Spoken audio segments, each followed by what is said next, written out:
terdiri dari 5 huruf, yaitu R, U, K, U, N, rukun.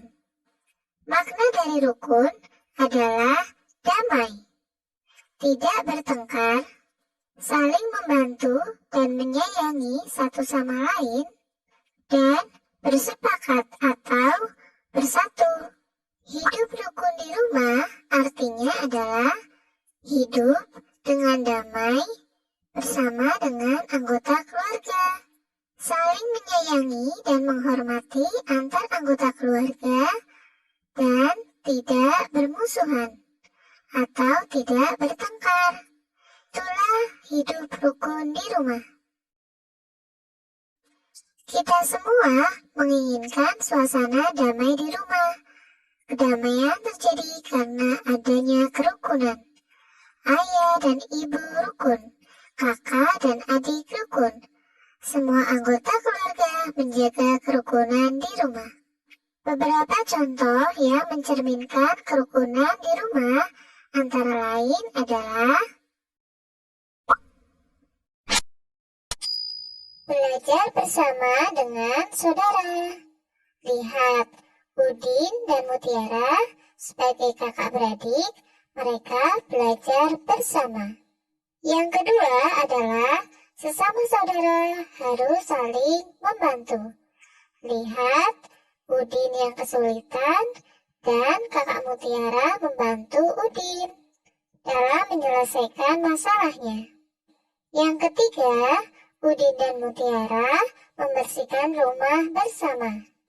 Yang keempat, Udin dan Mutiara bermain bersama.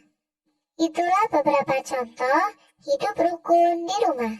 Hidup rukun di sekolah dari tema 1, subtema 3, kelas 2 SD.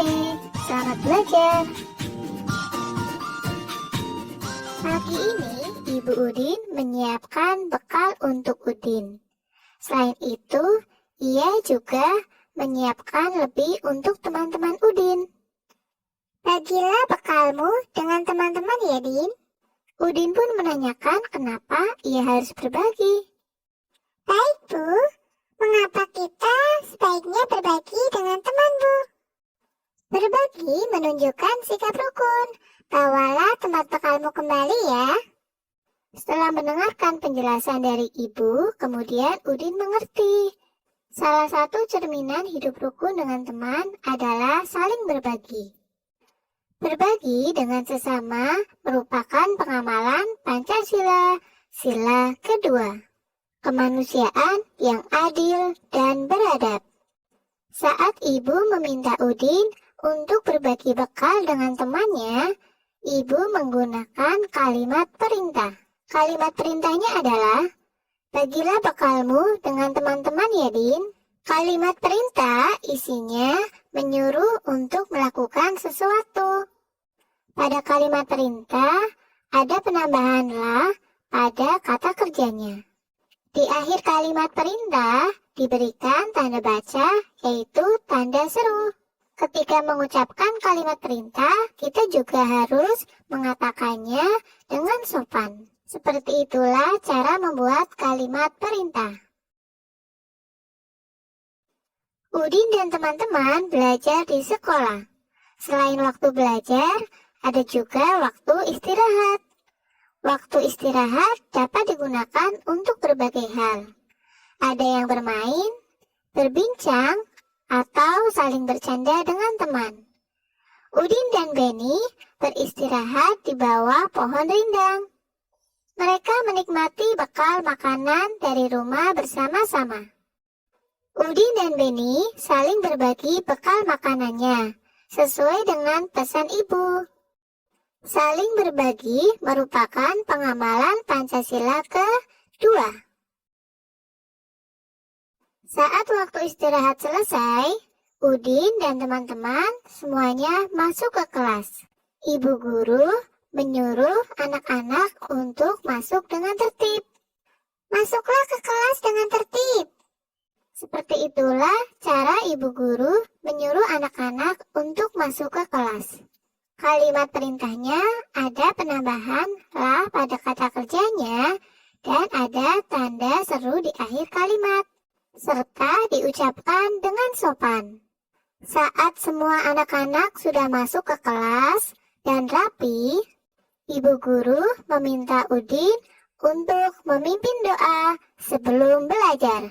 Berdoa sebelum belajar merupakan pengamalan Pancasila sila ke-1, ketuhanan yang Maha Esa. Saat jam pelajaran olahraga, Pak Guru menyuruh anak-anak untuk berada di lapangan.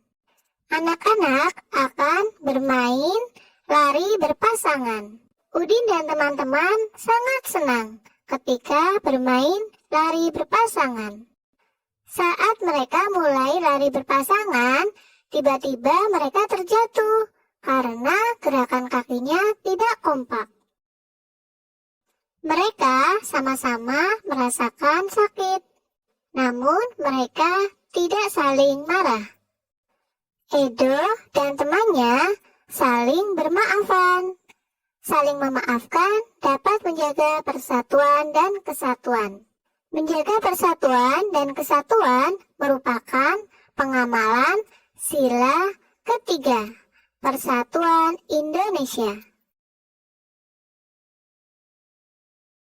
Hari Senin besok, kelas Udin mendapatkan giliran menjadi petugas upacara.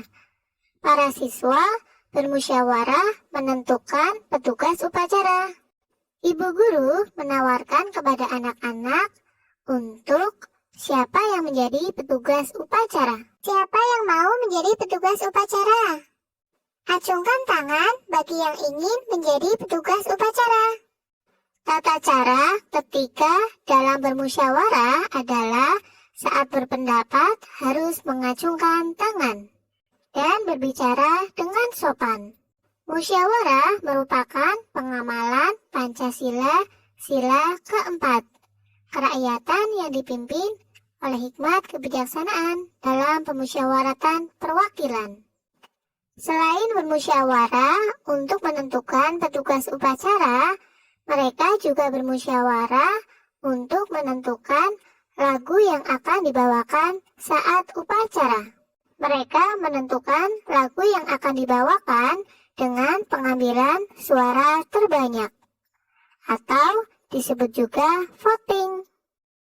Setelah dilakukan musyawarah, pembagian tugas dilakukan secara adil, sesuai dengan kemampuannya masing-masing.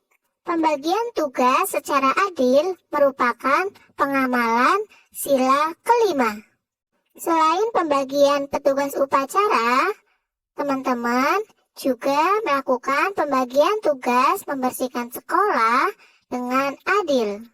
Semuanya harus dilakukan dengan musyawarah terlebih dahulu, agar semuanya dapat hidup rukun di sekolah.